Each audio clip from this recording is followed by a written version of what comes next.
अपन अपना काम शुरू करते हैं।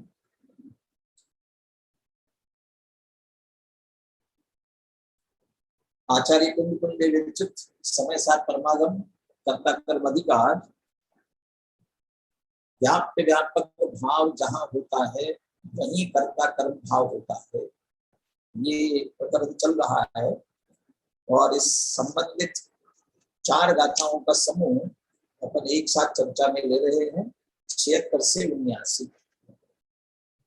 पहले हम गाथा पद्यानुवाद का पाठ करके भाव ख्याल में लेते हैं। उसके बाद में कल मैंने कहा था कि ये चारों गाथाएं एक सी लगती है, 3 तो बिल्कुल एक सी है, तो 3 एक सी है, फिर भी अंतर है। चौथी भी पहली पंक्ति तो मिलती जुलती है, उसमें भी अंतर है। ये क्या अंतर है ये मैं पूछूंगा, इसलिए ध्यान से, मैं नहीं पढ़ पाया वाली बात ही नहीं है। अभी आप पढ़िए ध्यान से, गाथा पढ़ लेते हैं, पद्यानुवाद पढ़ लेते हैं, इतने में आराम से भाव ख्याल में आ जाएगा। फिर किसी से भी पूछ सकते हैं, इसलिए ध्यान से सभी गाथा पाठ में और पद्यानुवाद में एकाग्रता से ध्यान रखेंगे। पहले गाथाओं का पाठ करने के लिए इसलिए मैं वीडियो ऑन करवाता हूँ, जिससे मुझे ख्याल में है उपस्थिति है कि नहीं है।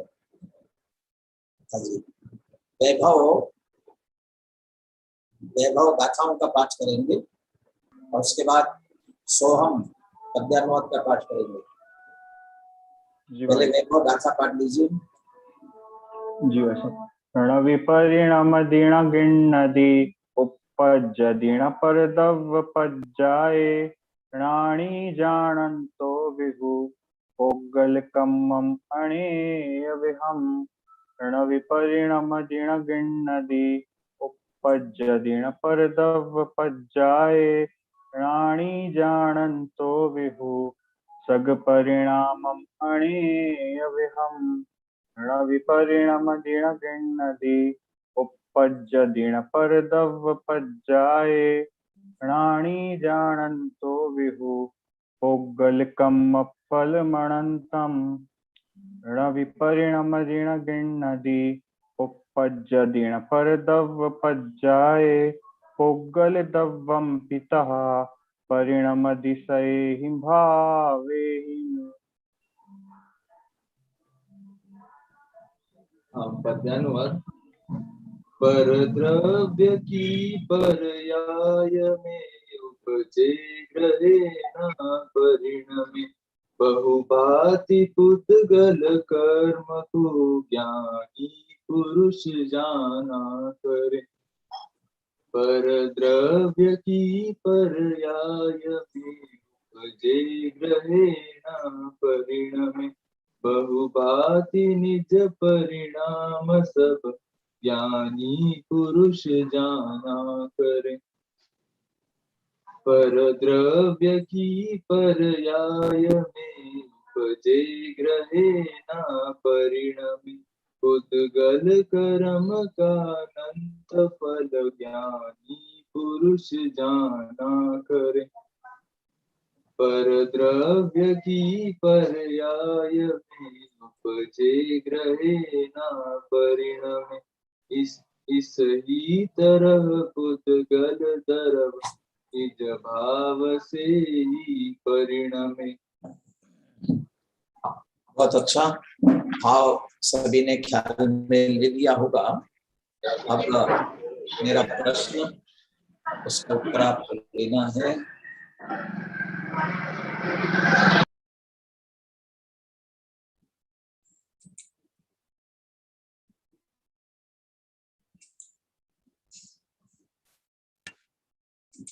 जो पर्दे की आड़ में है वो उपस्थिति है कि नहीं मालूम नहीं, इसलिए उनसे तो क्या बात करेंगे। चलिए, दिव्यांश है ना उपस्थित? दिव्यांश, ये भी पता नहीं चलता है क्योंकि ये फोटो दिख रही है या वो दिख रहा है। जी भाई साहब। हाँ दिव्यांश, प्रश्न ख्याल में है ना? नहीं भाई साहब, कल नेटवर्क प्रॉब्लम थी तो आपकी आवाज भी कट कट के आ रही थी बहुत भाई साहब। लेकिन अभी मैंने कहा था ना, गाथाएं ध्यान से सुने पद्य अनुवाद ध्यान से सुने। आपको इतना सा बताना है कि ये बिल्कुल एक सी गाथाएं हैं, फिर अंतर क्या है। और जो नहीं सुन पाते उनकी और जिम्मेदारी होती है कि भैया मैं क्या विषय हो गया वो देख करके आऊं। चलिए दूसरा दिव्यांश बोलिए। हेलो।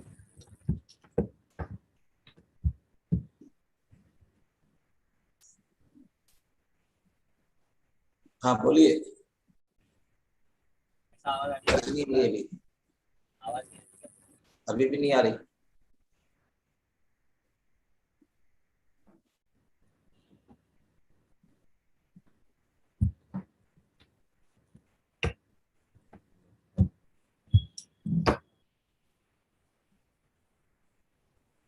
चलिए उनको कुछ प्रॉब्लम है तो पारस जैन बोलिए। हाँ भाई साहब, चारों गाथाओं में अंतर बताना है ना। हाँ जी। हाँ, तो प्रथम 3 गाथाओं में तो ये बताया है कि वो अन्य के परिणामों का कर्ता नहीं है, तो उसमें से और मात्र ज्ञाता है। तो ज्ञाता के संबंध में प्रथम 3 गाथाओं में अंतर है कि पहली गाथा में ये कहा कि पर का कर्ता ना होता हुआ पुद्गल के परिणामों का ज्ञाता है, पुद्गल का ज्ञाता है। दूसरी गाथा में ये कहा कि अपने परिणामों का ज्ञाता है और पर का कर्ता नहीं है। तीसरी में ये कहा कि पुद्गल के फल को जानता है लेकिन कर्ता तब भी नहीं है। और चौथी गाथा पुद्गल द्रव्य के संबंध में है कि जिस प्रकार से जीव द्रव्य कर्ता नहीं है, उसी प्रकार से पुद्गल भी अपने अपने परिणामों का कर्ता है और पर द्रव्य के परिणामों का कर्ता नहीं है। ऐसे चारों गाथाओं का। बहुत अच्छा प्रयास किया। पहले सामान्य बात क्या है चारों गाथाओं में। चारों गाथाओं में सामान्य बात यह है, कोई भी परद्रव्य की पर्याय में ये 3 कार्य नहीं कर सकता। न उन रूप से परिणमित हो सकता है, न उनको ग्रहण कर सकता है, न उस रूप से उत्पन्न हो सकता है। ये सामान्य बात सब द्रव्यों के संदर्भ में और यहाँ के तो जीव और पुद्गल के संदर्भ में। तो सामान्य बात चारों गाथाओं में एक सी है। इसमें से 3 गाथाएं जीव के संदर्भ में है और एक गाथा पुद्गल के संदर्भ में है। अब जीव के संदर्भ में 3 गाथाएं हैं। अब एक ही बात है जो 3-3 गाथाएं क्यों लिखी, तो थोड़ा सा अंतर किया। जीव जानने वाला है।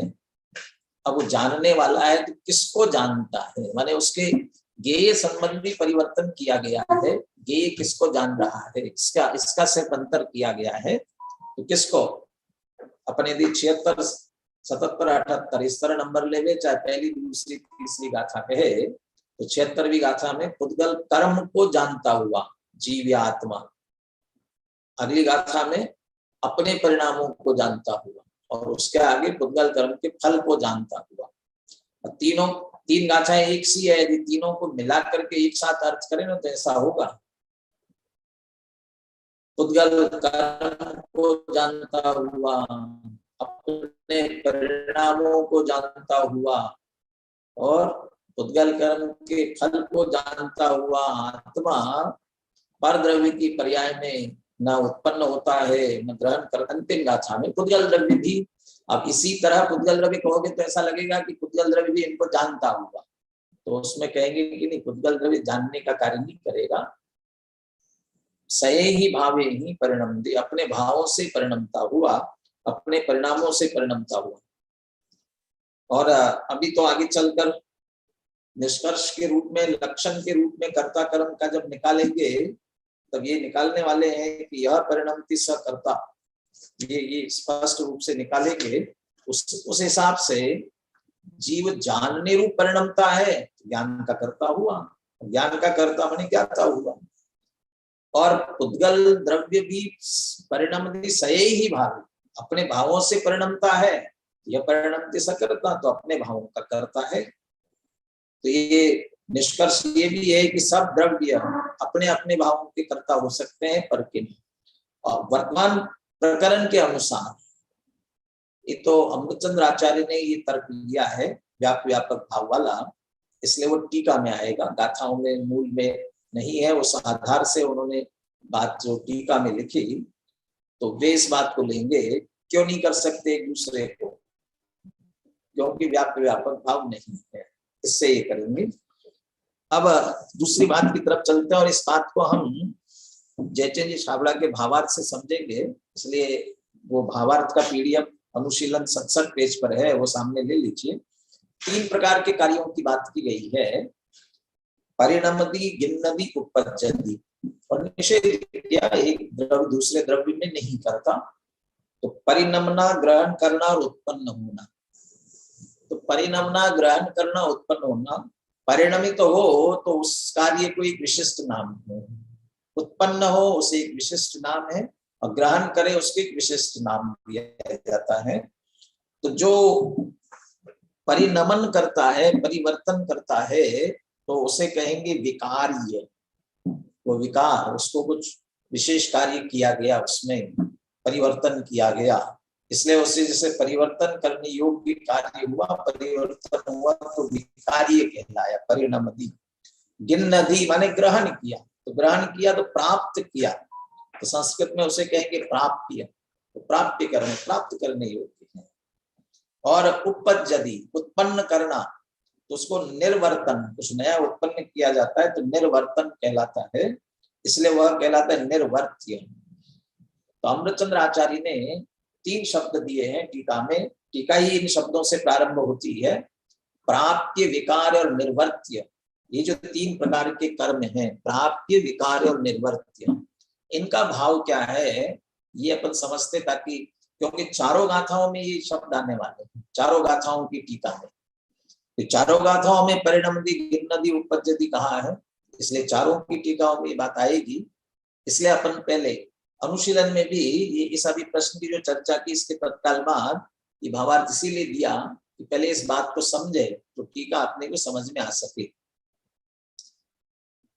अब एक बात देखिए, जयचंद जी छाबड़ा भावार्थ लिखते हैं, अमृतचंद्र आचार्य ने क्रम रखा प्राप्य, विकार, निर्वर्त्य, ऐसा क्रम रखा टीका में। अब समझाते हुए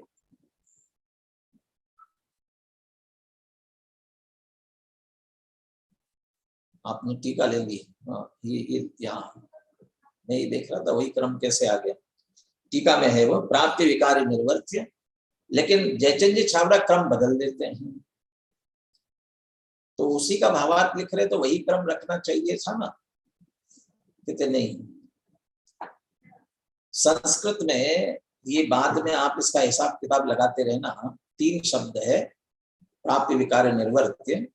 ये 3 शब्दों में वो जो होता है क्रम लगाने में, अल्पाचतर, अल्प अच, अर्थात जिनमें कम अक्षर होते हैं, और अच में मुख्यतः से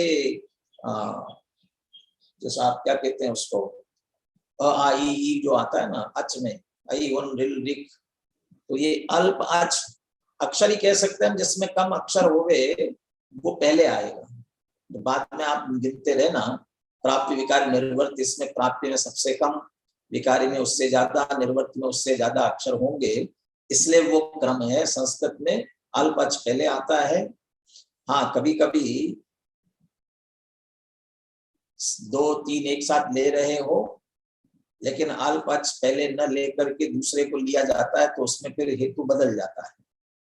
जैसे प्रमाण नय अधिगमः, प्रमाण नय, इस सूत्र में नय में अल्प अच है, अक्षर कम है, तो संस्कृत के व्याकरण के नियम के अनुसार नय पहले आना चाहिए।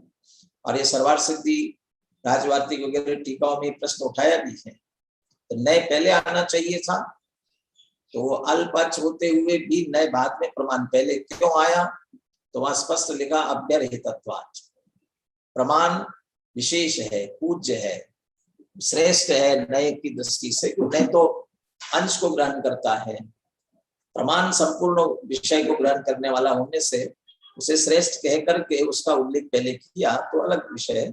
लेकिन यहाँ बाद में गिनते रहना, प्राप्ति, विकार, निर्वर्त्य में निश्चित रूप से प्राप्ति, विकार, निर्वर्त्य।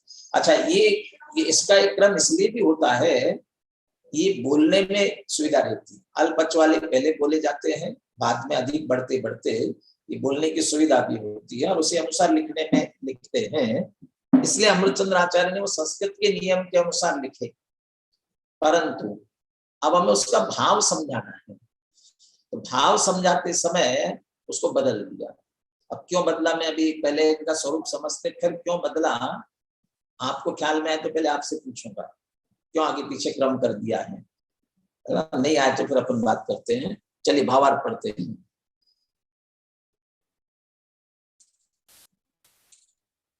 सामान्यतया कर्ता का कर्म 3 प्रकार का कहा जाता है। इसलिए मैंने कल कहा था जो भी कर्म, जो भी कार्य, जो भी क्रियाएं हो रही है वो इन 3 प्रकारों में सम्मिलित हो जाती है। जयचंद छाबड़ा कह रहे कल जैसे कुछ विद्यार्थियों ने प्रश्न खड़ा किया, ऐसे हो सकते हैं कि आप भी कोई प्रश्न खड़ा करे, हो सकता है जयचंद छाबड़ा भी कहे कि सारे कार्य सारे कर्म इन तीनों में आ जाते हैं, तो कोई प्रश्न खड़ा कर या कोई ला करके खड़ा करते कि साहब ये तो नहीं आ रहा है, तो इसलिए जयचंद जी ने पहले लिख दिया सामान्यतया। सामान्य रूप से देखोगे ये 3 प्रकार के कार्य देखे जाते हैं। हो सकता है कोई एकाध कदाचित विशेष कार्य हो तो अलग समझ भी लेना, लेकिन सामान्य रूप से तो हम देखेंगे तो 3 प्रकार के ही कार्य दिखाई देंगे। कौन कौन से? निर्वर्त्य, विकार्य और प्राप्य। अब क्या लक्षण इनका, क्या स्वरूप इनका? सबसे पहला निर्वर्त्य किसे कहते हैं? कर्ता के द्वारा जो पहले न हो ऐसा नवीन कुछ उत्पन्न किया जाए सो कर्ता का निर्वर्त्य कर्म है। कर्ता के द्वारा जो पहले न हो ऐसा नवीन कुछ उत्पन्न किया जाए सो कर्ता का निर्वर्त्य कर्म है। हाँ, इसमें थोड़ा सा ये समझ लीजिएगा कि नया उत्पन्न करना माने कोई द्रव्य नया हो गया। पहले ये कहते हैं कि जो अस्तित्व गुण होता है वो अस्तित्व के कारण सत्ता ऐसी होती है, वो सत्ता अनादि अनंत होती है। और आदि अनंत का मतलब ये होता है कि वो किसी से उत्पन्न नहीं है, कोई उससे नाश नहीं करता है। कि न हो न कर्यो न धरे को, षट द्रव्य मई न हरे को। बाकी जगत को ईश्वर को कर्ता मानता है, ईश्वर करता है, लेकिन वस्तु स्वरूप तो ऐसा नहीं। इसलिए जैन दर्शन तो इस बात को स्वीकार नहीं करता, कोई कुछ नया कर ही नहीं सकता। फिर यहाँ कैसे करे कि न हो और करे? ये पर्याय की दृष्टि से, पर्यायों की अपेक्षा, तो जो पर्याय अभी नहीं है और वो पर्याय उसमें नई उत्पन्न की जाए तो वो कहलाएगी निर्वर्त्य। तो पर्याय तो नई नई होती है ना। हाँ, अनेक पर्यायों के क्रम में वो एक सी पर्याय कंटिन्यूटी में बनी रहती है, तो उसे फिर नई नहीं कहेंगे। यदि उद्गल में यदि बात की जाए, अभी दृष्टांत प्रसिद्ध है, आगे इसमें दिया भी आचार्यों ने और उनकी टीकाओं में भी लिया ही है। मिट्टी में से घट रूप कार्य हुआ, घड़ा बनाया, तो जो घड़ा ना घट रूप पर्याय ना ये थी नहीं मिट्टी में अभी, और वह निमित्त की दृष्टि से लेना। अभी दृष्टांत में कुम्हार ने घड़ा बनाया तो घट रूप कार्य नहीं था, या मिट्टी की घट रूप अवस्था नहीं थी, वो नई कुम्हार ने की। तो कर्ता के द्वारा, अभी दृष्टांत में वो ले रहे निमित्त वाला कर्ता ले रहे, ध्यान रखना दृष्टांत के लिए। तो कर्ता के द्वारा पहले न हो ऐसा नवीन कुछ उत्पन्न किया जाए सो कर्ता का निर्वर्त्य कर्म है। समझते फिर उदाहरण पर इसे घटित करते हैं। दूसरा, कर्ता के द्वारा पदार्थ में विकार, विकार का अर्थ उसे बिगाड़ देना ऐसा ही सीधा सीधा नहीं लेना। विकार का अर्थ करे परिवर्तन, विशेष कार्य, उससे जो जैसा हुआ था उत्पन्न उसके अलावा कुछ उसमें से अपन अंग्रेजी में कहते वो जो मॉडिफाई किया, उससे मॉडिफिकेशन कर दिए, वो परिवर्तन कर दिया। यदि वो परिवर्तन किया, परिवर्तन करके जो कुछ किया जाए वह कर्ता का विकार्य कर्म है, वह विकार्य कहलाएगा। कर्ता के द्वारा पदार्थ में विकार परिवर्तन करके जो कुछ किया जाए वह कर्ता का विकार्य कर्म है। तो ये निर्वर्त्य नया उत्पन्न होना, विकार्य उसमें परिवर्तन करना, इसलिए उसमें किया था उपपज्जति। उपपज्जति का है निर्वर्त्य, नवीन कुछ उत्पन्न किया जाए वो उपपज्जति वाला। और दूसरा निर्वर्त्य क्या? विकारी। विकारी को क्या कह रहे हैं? पदार्थ में विकार परिवर्तन करके, इसको कहेंगे परिणमति। मूल प्राकृत गाथा में परिणमति शब्द है, परिणमति। ये कुछ परिवर्तन किया जाए वो कर्ता का विकारी कर्म है। फिर तीसरा क्या है, कर्ता जो नया उत्पन्न नहीं करता तथा विकार करके भी नहीं करता, मात्र जिसे प्राप्त करता है वह कर्ता का प्राप्य कर्म है। नया उत्पन्न भी नहीं किया, न उसमें कोई परिवर्तन किया, बस उसे ग्रहण किया, ये प्राप्य कर्म कहलाएगा। न उत्पन्न नहीं करता, विकार करके भी नहीं करता, परिवर्तन करके नहीं करता, जिसे प्राप्त करता है वह कर्ता का प्राप्ति कर्म है। ये तीन हुए, निर्वर्त्य, विकार और प्राप्ति। घट की बात कर रहे थे, कुमार ने घड़ा बनाया तो मिट्टी में घट रूप पर्याय थी नहीं पैदा कर। अब घट बनने के बाद यद्यपि सूक्ष्मता से नयों की अपेक्षा बात की जाए, ऋजु सूत्र नय से प्रति समय उसमें परिवर्तन तो हो रहा है प्रति समय, लेकिन स्थूलता से देखा जाए तो वह जब तक घड़ा नहीं फूटता है तब तक वह घट रूप पर्याय ही कहलाती है, और घड़ा फूट करके ठीकरे हुए तब कहा जाएगा कि अब नई अवस्था उत्पन्न हुई। तो एक अनेक पर्यायों के समूह को भी एक पर्याय कहने की जिनवानी में भी पद्धति है। जैसे जीव की चार गतियां जीव की पर्याय हैं, जैसे अभी हम कह रहे मनुष्य पर्याय, अब हमारी मनुष्य पर्याय कितने काल की है, समझो मैं 60 वर्ष का हो गया अभी और पता नहीं कितने जीऊंगा, और उतने काल की मोटे तौर पर मानी जाए कि 100 वर्ष की अभी वर्तमान में मनुष्य पर्याय है, 100 वर्ष की, तो 100 वर्ष तक वह उसी रूप में कही जाएगी, उसमें कोई परिवर्तन नहीं, मनुष्य के मनुष्य रहने वाले हैं, तो ये कंटिन्यूटी वाली उसको भी एक रूप पर्याय मानी जाती है। कुम्हार ने घड़ा किया, नया किया, कुछ नया किया है, इसलिए वह निर्वर्त्य है।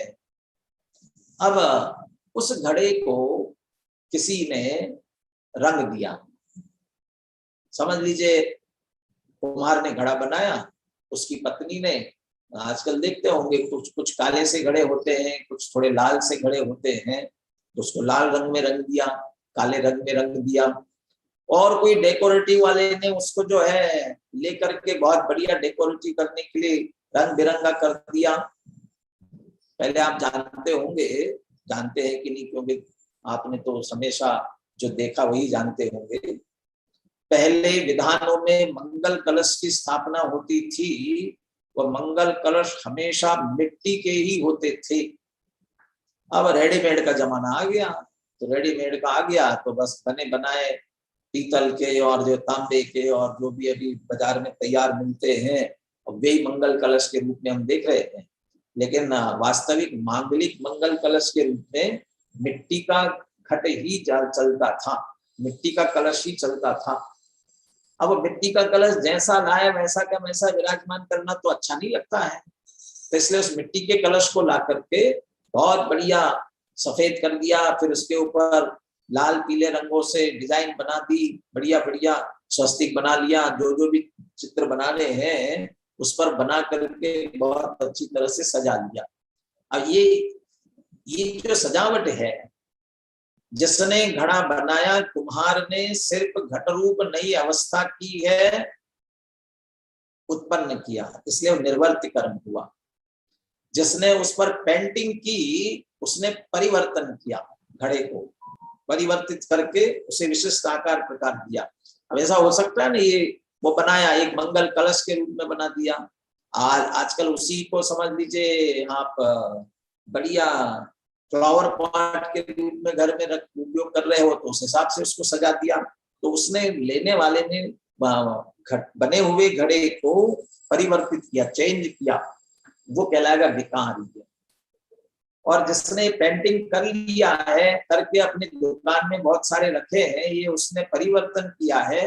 हम गए, हमें जो बढ़िया डिजाइन लगी वो हमने खरीद लिया, ले लिया हमने, तो हमने न घड़ा नया पैदा किया था, न घड़े में कुछ परिवर्तन किया था, इसलिए न उत्पन्न किया, न उसमें विकार विशेष कार्य किया, सिर्फ हमने प्राप्त किया, इसलिए हमारे लिए वो प्राप्ति कर्म है। ये इस तरह से 3 प्रकार के कर्म उदाहरण में, बहुत सारे उदाहरण दादा के प्रवचनों में हमने 2 उदाहरण प्रसिद्ध सुने हैं। वो किसान के संदर्भ में 2 उदाहरण, गेहूं, किसान ने गेहूं पैदा किए खेत में, तो गेहूं नहीं थे, या समझ लीजिए 2-4 दाने बोए और उसमें से बोरियों से गेहूं निकाले, तो ये गेहूं पैदा किए थे, इसलिए उपज कहते भी है ना। ये किसान की उपज, फसल इतनी उपज हुई तो उसने नया गेहूं पैदा, हाँ ये भी कहते हैं ना बाजार में नया गेहूं आया कि नया गेहूं आया कि नहीं, तो नया आया माने इसका मतलब नया पैदा हुआ है ना। तो ये इस बार अरे नई गेहूं की आवक बहुत है, उपज माने, इसलिए वो निर्वर्त्य कर्म बना उत्पन्न किया है, किसान ने गेहूं उत्पन्न किया, निर्वर्त्य कर्म। अब बिस्कुट बनाने वाली फैक्ट्री में गेहूं खरीदा, खरीद करके पीस करके है ना, और बढ़िया बिस्कुट के रूप में उसे परिवर्तित किया।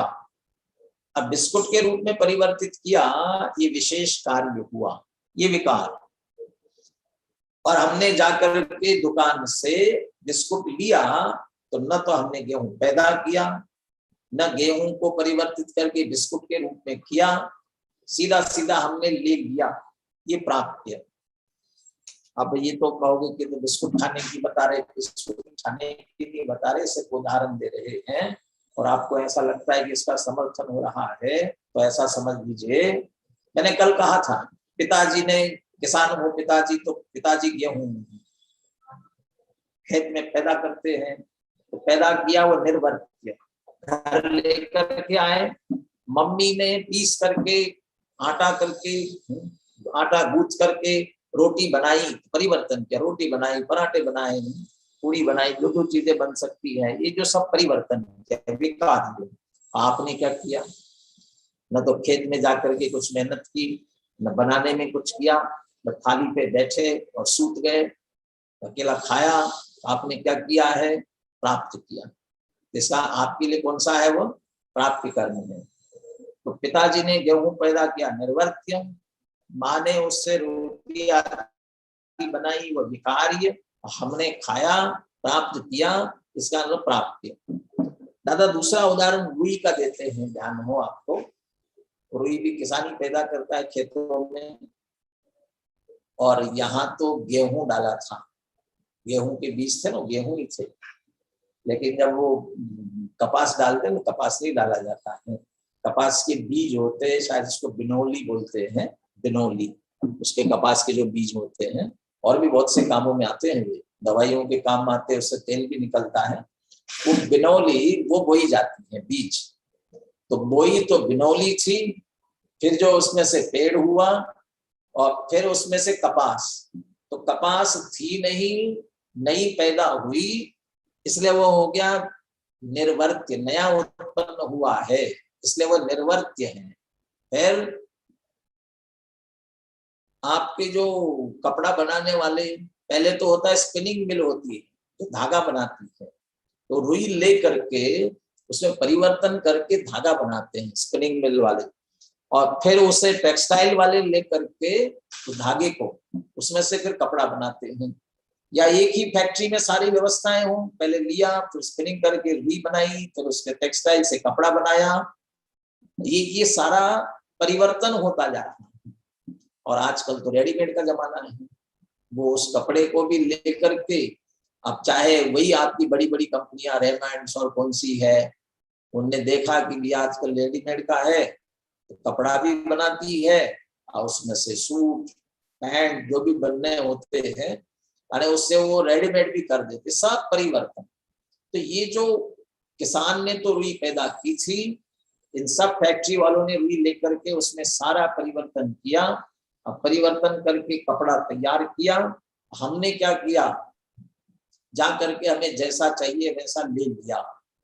तो किसान के लिए रुई पैदा करना निर्वर्त्य कर्म, फैक्ट्री वालों के लिए उसमें इतना परिवर्तन करना ये विकार्य कर्म, और ग्रहण करने वाले ग्राहकों के लिए सिर्फ प्राप्ति कर्म है। ऐसे बहुत सारे उदाहरण आप लगा सकते हो। ये सब कह रहे पुद्गल पर लगा रहे हैं, जीव पर भी लगेगा कि नहीं, तो जीव पर भी लगेगा। विकारी अविकारी सभी कामों में लगा सकते हैं। अपन सीधे अविकारी काम में लगाते हैं। अनादिकाल से ये जीव मिथ्या दृष्टि है, मिथ्यात्व की पर्याय चल जा रही है।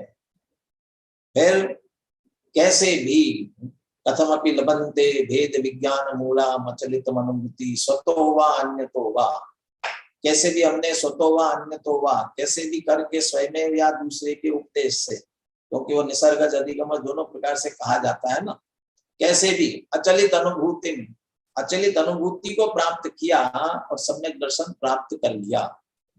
पर द्रव्यनते भिन्न आप में रुचि सम्यक तो भला है।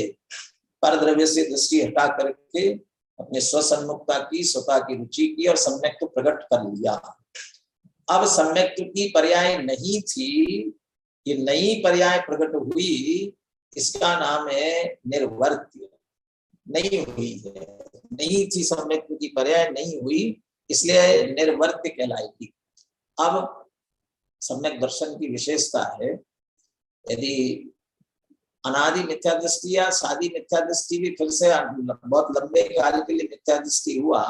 अब चूंकि गुणस्थान आप पढ़ ही चुके हैं, इसलिए इतनी तो जानकारी में आपको बहुत अच्छी तरह से है।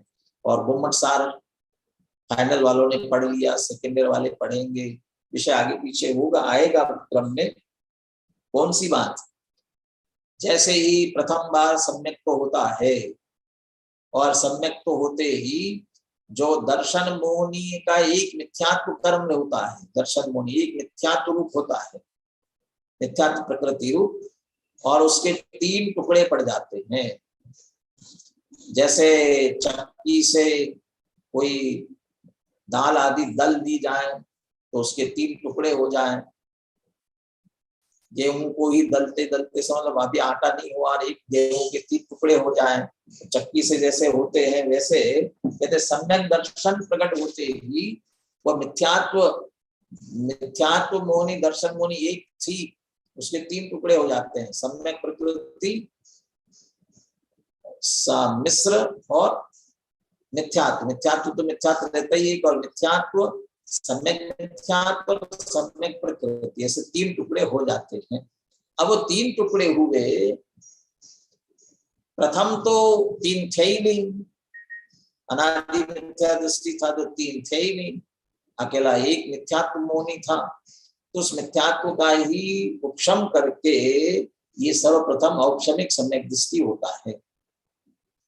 अब ये औपशमिक सम्यक इसका निश्चित काल है, अंतर्मुहूर्त ही है।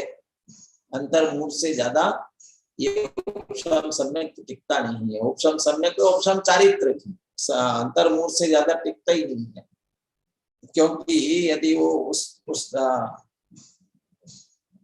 कर्म की ओर से बात की जाए ना, तो कहा है ना तुमने कर्म को जबरदस्ती दबाया, उपशम किया है ना, कितनी देर तक दबा सकते हो, कितनी देर तक दबा के रख सकते हो, वो फिर से उछल आता है, फिर से आता है वो देह में।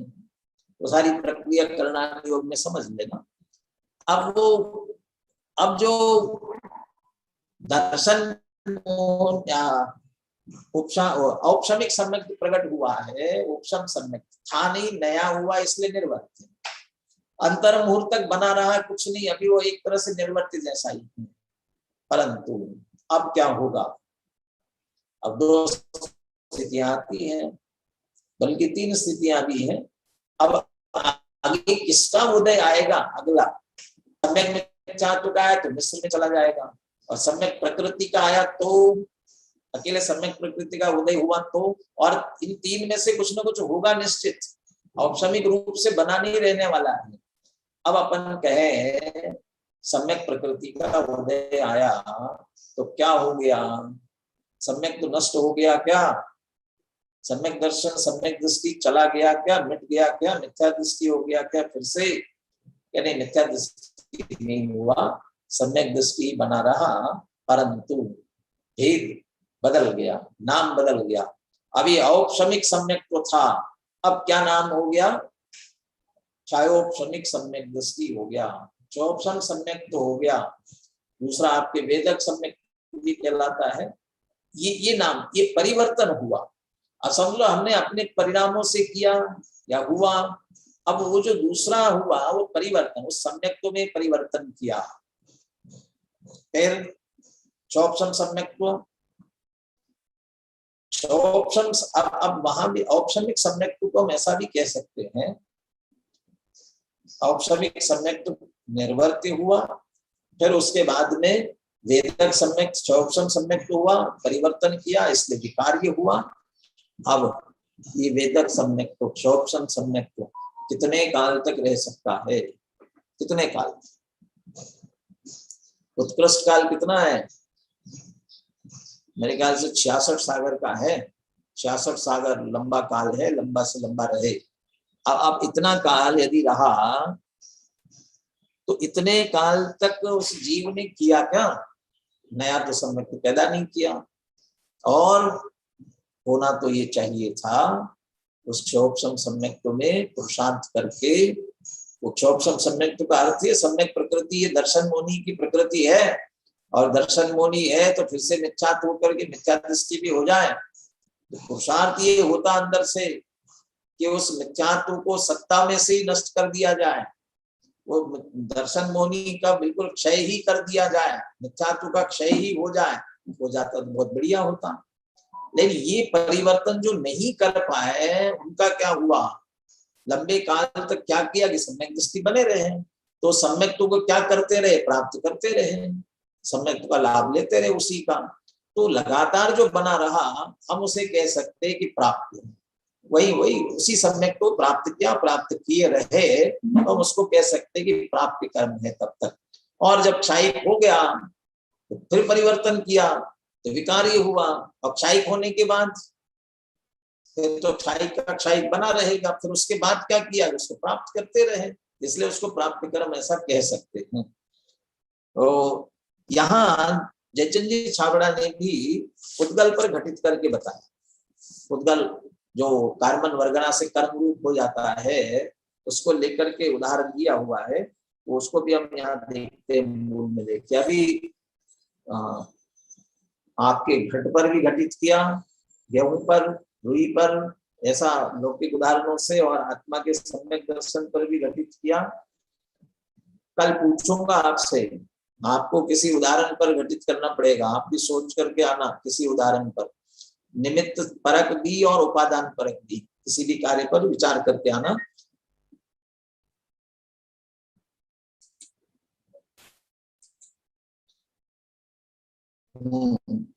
देखिए ये 3 कर्म हुए थे।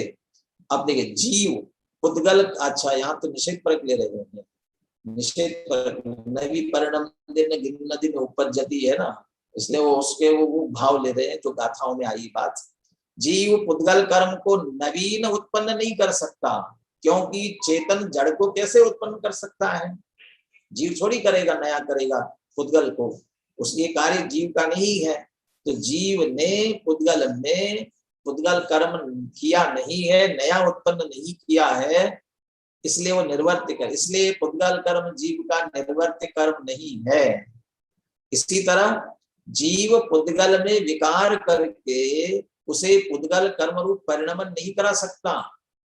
अभी अपन ने 116 से 125 गाथा में पुद्गल का परिणमन स्वभाव देखा था, तो वहां ये देखा भैया पुद्गल में परिणमन की शक्ति स्वयं है, तो जीव निमित्त मात्र बनता है, तो वो स्वयं ही पुद्गल कार्बन वर्गना से कर्म रूप स्वयं परिणमता है। तो जीव ने उसमें कार्बन से कर्म रूप परिवर्तन जीव ने नहीं किया, इसलिए वह विकारी भी नहीं है। तो जीव पुद्गल में विकार करके या विकार का परिवर्तन लेना अर्थ, उसे पुद्गल कर्म रूप परिणमन नहीं कर सकता, क्योंकि चेतन जड़ को कैसे परिणमन कर सकता है? जड़ चेतन की सब परिणति प्रभु अपने अपने में होती है। वहां तो अनुकूल प्रतिकूलता की बात हुई, और राग द्वेष की मुख्यता से लेने के कारण तो अपने अपने में होती है, स्वयं के कर सकते, दूसरे में कैसे करेंगे? इसलिए पुद्गल कर्म जीव का विकारी कर्म भी नहीं है। तीसरा, परमार्थ से जीव पुद्गल को ग्रहण नहीं कर सकता। परमार्थ बात इसलिए ली क्योंकि आश्रव बंध तो हो तो रहा है ना, अब उसकी बात नहीं लेके निश्चय से परमार्थ से जीव पुद्गल को ग्रहण नहीं कर सकता, क्योंकि अमूर्तिक पदार्थ मूर्तिक को कैसे ग्रहण कर सकता है? इसलिए पुद्गल कर्म जीव का प्राप्य कर्म भी नहीं है। जब हम ये भेद विज्ञान समझाना चाहते हैं ना, तब ऐसा ही कहते हैं ना, अरे कर्मों ने जीव को बांधा, ये तो कहने की बात है, किसका बंधन किसमें होता है। हम कहते हैं कि रस्सी से गाय को बांध दिया, रस्सी से गाय को बांधा, बांधो इसको, घर में पालतू होते तो उनको बांध देते हो ना, तो रस्सी से गाय को बांधा। तो जिसने कभी देखा हो या बहुतों को बांधने का अवसर भी मिला हो, तो कैसा बांधा होगा, गाय की पूंछ पकड़ी, रस्सी पकड़ी, दोनों की गांठ लगा दी, ऐसे ही बांधा होगा ना, दोनों को मिला करके। अरे ऐसे नहीं बांधा जाता, तो कैसे बांधते हैं, उसके गले में रस्सी डाली और रस्सी की गांठ रस्सी में ही लगाई, गाय का कुछ नहीं, बस गाय उसमें फंस गई। रस्सी रस्सी से बंधती है, रस्सी को रस्सी में बांधा जाता है, और कहाँ ये जाता है, रस्सी से गाय को बांधा। ऐसे ही कर्म ने जीव को बांधा। अरे कर्म आकर के कार्यमान शरीर में एक क्षेत्रावगा हुए, कार्यमान शरीर से बंधे आकर के, लेकिन जीव फंस गया उसमें, तो आके कार्यमान में ही बंधते हैं। जीव ने ग्रहण नहीं किया, मूर्ति क्या है उसमें कहाँ आ सकते हैं, इसलिए जीव ने ग्रहण नहीं किया। इसलिए परमार्थ से देखा जाए तो वह प्राप्ति कर्म भी जीव का नहीं है। तो ये जो प्रकरण मूल चल रहा था उसकी दृष्टि से लिया जयचंद जी छाबड़ा ने। इस प्रकार पुद्गल कर्म जीव का कर्म नहीं है और जीव उसका कर्ता नहीं, तीनों ही नहीं हुए, न निर्वर्त्य हुआ, न विकारी हुआ, न प्राप्य हुआ, किसी प्रकार का कार्य नहीं किया। तो पुद्गल कर्म जीव का कर्म नहीं है और जीव उसका कर्ता नहीं है। जीव का स्वभाव ज्ञाता है, इसलिए ज्ञान रूप परिणमन करता हुआ स्वयं पुद्गल कर्म को जानता है। इसलिए पुद्गल कर्म को जानने वाले ऐसे जीव का पर के साथ कर्ता कर्म भाव कैसे हो सकता है, नहीं हो सकता। अब ये समझ लीजिए, तीन गाथाओं का निष्कर्ष है। अब चौथी गाथा इसके साथ जोड़ो तो इसमें और इतना जोड़ लो। इसलिए ज्ञान रूप परिणमन करता हुआ स्वयं पुद्गल कर्म को जानता है, इसलिए पुद्गल कर्म को जानने वाले ऐसे जीव का पर के साथ कर्ता कर्म भाव कैसे हो सकता है, नहीं हो सकता। अब यहां लीजिए, इसी प्रकार जीव को नहीं जानने वाले और अपने को भी नहीं जानने वाले, स्वपर को न जानता हुआ ऐसा पुद्गल, उस पुद्गल का भी जीव के साथ कर्ता कर्म भाव कैसे हो सकता है। ऊपर से चले तो ऊपर आप पूरे घटित करते जाइए। पुद्गल जीव में नया कुछ नहीं कर सकता, पुद्गल जीव में नया कुछ नहीं कर सकता, क्योंकि अचेतन चेतन को कैसे करेगा। इसलिए जो जीव के कार्य है वो पुद्गल के लिए निर्वर्त्य भी नहीं है। जीव पुद्गल जीव में कुछ परिवर्तन कैसे करेगा, अचेतन चेतन में क्या परिवर्तन करेगा, इसलिए उसका विकारी कर्म भी नहीं है। और पुद्गल जीव को ग्रहण नहीं करता है, पुद्गल भी, वह तो मूर्तिक है, वह मूर्ति को कैसे ग्रहण करेगा, इसलिए वह उसका प्राप्ति कर्म भी नहीं है। तो इस तरह से पुद्गल किसी प्रकार से भी जीव में न नया करता है, न विकार करता है, न ग्रहण करता है, इसलिए उसका कोई कर्म नहीं है। ऐसा न करता हुआ उसका जीव के साथ कर्ता कर्म भाव नहीं हो सकता। तो ये जो मूल शब्द थे, न विपरिणमति, न गिन्नति, न उपपज्जति, आगे भी दो तीन जगह और दो जगह तो कम से कम आगे पुनः इन शब्दों का प्रयोग किया हुआ है। एक मूल अमृतचंद्र की टीका में आती गाथा और एक आध गाथा जैसे आचार्य की टीका में, उनमें ये शब्द न विपरिणमति, न गिन्नति, उपपज्जति, तो वहां पुनः प्राप्त विकार निर्वर्त ऐसे शब्दों का प्रयोग करेंगे। तो ये विशिष्ट शब्द यहाँ आए, इसलिए इनकी अपन ने विस्तार से भी चर्चा की है। अब मेरा प्रश्न, अमृतचंद्र आचार्य ने क्रम दूसरा, उनका क्रम क्यों था वो मैंने बता दिया आपको, वो क्रम क्यों है, वो तो व्याकरण की दृष्टि से है। लेकिन जयचंद जी छाबड़ा ने क्यों बदला, आगे पीछे क्यों किया, जैसे वैसे अर्थ बताते जाते, ऐसा क्यों किया, क्या लगता है। चलिए हैंड रेज कराते हैं जिसको ख्याल में आनी, तो समय हो रहा है। बोलिए कौन बोलेगा, हैंड रेज करें जिसको ख्याल में आई बात।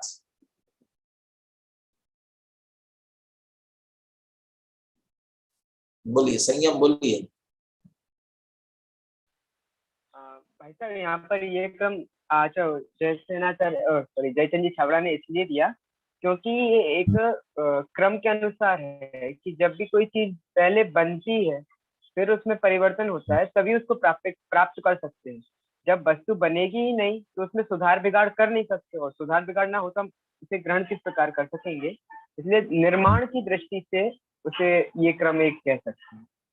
बराबर। अरे होता कैसे है, उसके लिए उन्होंने वो क्रम दिया, पहले उत्पन्न हो, फिर उसमें कुछ परिवर्तन चेंज किया जाए, फिर उसे ग्रहण किया जाए। भाई इस क्रम की वजह से समझाएंगे भी इसी क्रम से ना, कुछ नया किया फिर उसमें परिवर्तन किया फिर उसे ग्रहण किया, ऐसे समझाएंगे ना।